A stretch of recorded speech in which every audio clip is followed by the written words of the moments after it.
காத்தால் என்றால் ஒரு பெண் இப்படி இருக்க வேண்டும் என்ற குடும்ப இலக்கணம் சொன்னார் இல்லையாங்க. இன்னைக்கு அப்படி இருக்காங்களா? ஒரு வீட்டுல அப்பா இருக்காரு, கடுமையா உழைச்சு நிறைய சொத்து சேர்க்கிறார். அவருக்கு 2 பிள்ளைகள். 2 பிள்ளைகளுக்கும் சொத்தை பிரிச்சு கொடுக்கறதுக்கு முன்னாடி தவறுகிறார் அப்பா. அப்பா தவறிய பிறகு ஊரார் உற்றார் உறவினர்களுக்கு மத்தியில அந்த சொத்துக்கள் அண்ணனுக்கு ஒரு பகுதி, தம்பிக்கு ஒரு பகுதியாக பிரிக்கப்படுகிறது. அண்ணனும் தம்பியும் ஒற்றுமையோடு தான் அதை பிரித்துக் கொள்கிறார்கள். கடைசியா ஒரு சொம்பு மீறுதுங்க. கடைசியா ஒரு சொம்பு மீறுது. 2 சொம்பு இருந்தா அண்ணனுக்கு ஒண்ணு தம்பிக்கு ஒண்ணு கொடுத்திருப்பாங்க.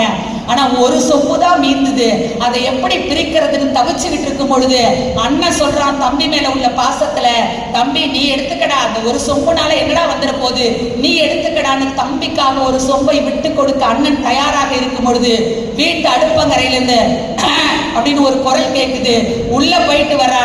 வந்த உடனே தம்பி கிட்ட சொல்றா, சொம்பு எனக்கும் வேணுங்கிறான்.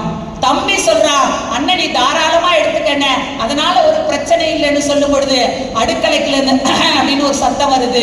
தம்பி உள்ள போயிட்டு வரார். தன் மனைவி கிட்ட போய் பேசிட்டு வந்த பிறகு சொம்பு எனக்கும் வேணுங்கிறாரு. அந்த சொம்ப ஊரார் உற்றார் உறவினர்கள் 2ஆ வெட்டி உனக்கு ஒரு பாதி உனக்கு ஒரு பாதின்னு கொடுத்த வரலாறு இந்த தேசத்துல இருக்கு. சென்னையில சொம்பு வெட்டி தெருன்னே ஒரு தெரு சாட்சியா நிக்குதுன்னா அண்ணன் தம்பி அந்த சொம்பு வெட்டி தெருனா இப்ப தம்பு செடி தெருவா இருக்குது. இப்படிப்பட்ட உறவுகள் வாழக்கூடிய காலத்துல அண்ணனுக்கு சேவை செய்யறதுக்காக தம்பி போகும் பொழுது தம்பி மனைவி தவ வாழ்க்கை மேற்கொண்டு இதன் மூலமாக என்னை போன்ற இல்லத்தரசிகளுக்கு குடும்பஸ்தர்களுக்கு கம்பநாட்டாழ்வார் படைத்து காட்டியது, பெண் என்றால் விட்டு கொடுத்தல் இருக்கணும், சகிப்புத்தன்மை இருக்கணும்னு குடும்பத்துக்கு தானே சொல்லி வச்சாங்க.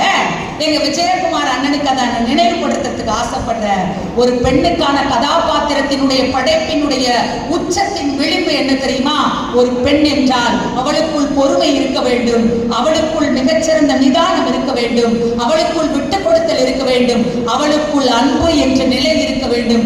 இவை எல்லாத்தையும் புகுந்த இடத்துக்கு போகும் பொழுது ஒரு பெண் அணிகலனாக எடுத்துட்டு போறதுதான் சிறப்புங்கிறதுனாலதான் கம்பன் படைத்த கதாபாத்திரத்தில் உச்சம் தொட்ட கதாநாயகியாக சீதை என்ற கதாபாத்திரத்தை படைத்து காட்டியதால் தான் நாம ராமனை உச்சம் புகழ்ந்து பேசின ராமாயணத்துக்கு கூட வைணவத்தை சார்ந்திருக்கக்கூடியவர்கள் சீதாயனம் என்று உயர்ந்து பேசுவார்கள் என்றால் அது